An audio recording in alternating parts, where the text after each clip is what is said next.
As the year draws to a close, there's one more video I want to make in 2021. The only topic I think is truly fitting for such an occasion is the Carnival of Time, an event that takes place in Majora's Mask, which we learn a fair amount about in-game. After all, it is the event that the 3-day cycle leads up to, and in a sense, it's the primary goal of the game. But the finer details of this event are a little more complicated, so today's video is half theory, half discussion about some traditions and events surrounding the Carnival of Time.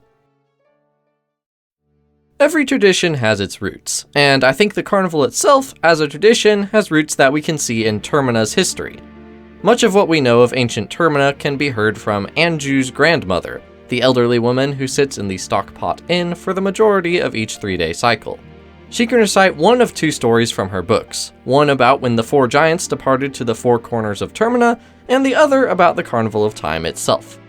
Make no mistake though, these books are separate, but their stories are almost certainly connected. The first book tells us about the friendship between an imp, who may be Skull Kid, and the 4 giants who guard Termina. I won't go too far into this one since most Majora's Mask fans will have heard this story dozens of times, but the important part today is how the story ends. When the people have had their fill of the imp's antics, they join together in a song to call for the giants' help, and the 4 guardians kick the imp out of Termina. This happened a very long time ago, when the people of Termina hadn't spread out into the 4 regions of Termina.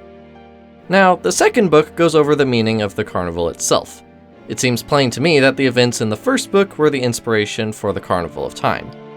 The second book tells of how, on the eve of the carnival, a ceremony is held on top of the clock tower.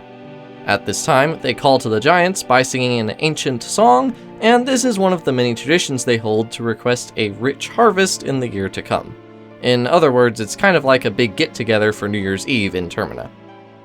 These traditions seem to be done in memory of those past events, but that hardly compares to how the in-game events mirror this ancient ceremony. When Link frees all 4 giants and proceeds to the top of the tower, he calls on them using the Oath to Order, and once again the giants return from their resting places to help the people of Termina. While there isn't much to say what the ancient song in the story is, I'm pretty sure it's the Oath to Order, as the Woodfall giant himself teaches us this song, and as we can see, all 4 giants knew to come when it rang out, so it seems to me like the most likely candidate. The singing atop the tower is the central tradition in the Carnival of Time, but there are several other traditions surrounding it. For instance, on the eve of the carnival, fireworks are launched to mark the opening of the clock tower. This is the only time of year that people can climb to the top of the tower, making it a special occasion. The clock tower is stated to be the centerpiece of the carnival itself, which is fitting given its role in the annual ceremony. The people of Termina also traditionally wear masks that resemble the giants who they revere.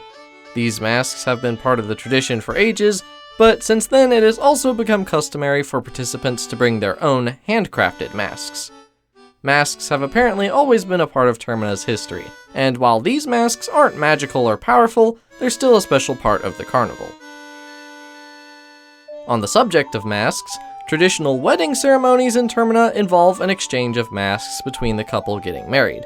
It's said that those who dedicate their masks on the day of the carnival will see additional luck.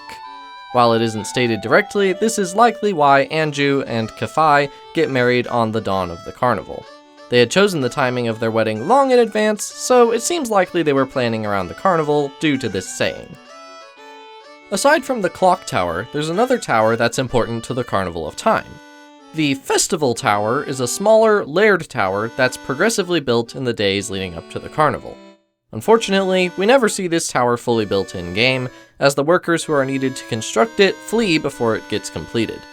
Normally, it would provide an easier way up to the stairs, since smaller folks like a Deku Link can't quite climb up on their own, but no worries, a Deku Flower will suffice in the meantime. That's about it when it comes to the carnival itself. I think the Zelda team did some pretty neat world building with this event, as with the rest of their work. However, there are some other events which are special to the carnival day, and before we conclude, I think it's fitting to mention them as well.